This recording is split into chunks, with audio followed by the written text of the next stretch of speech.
Hello everyone, आज चालले मी सुधागड पाली येथील बल्लाळेश्वर मंदिरात. वातावरण इतकं ढगाळ झालं होतं ना, खूप सुंदर वाटत होतं. आणि आम्ही निघालो होतो मुंबई गोवा हायवेवरून.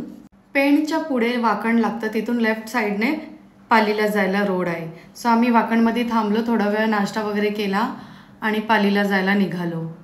थोड्या वेळाने आम्ही पालीमध्ये एंटर झालो आणि समोरच सुधागडाचं दृश्य पाहण्यासारखं होतं. खूप सुंदर वाटत होतं तिकडे.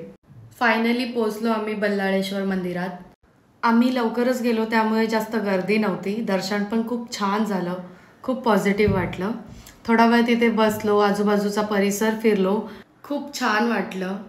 मंदिरातून बाहेर पडलो आणि बाहेरच एक छोटंसं तळं पण होतं. सो तिकडे टाईम स्पेंड केलं थोडा वेळ आणि निघालो आम्ही नांदगावच्या दिशेने.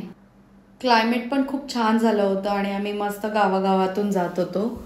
वाटेतच थांबलो आम्ही थोडंफार फोटो व्हिडिओ काढायला. जवळपास माझं गाव आहे त्यामुळे इथलं थोडंफार माहीत आहे आम्हाला. जिथून आम्ही जात होतो तो पूर्ण डोंगराळ भाग होता.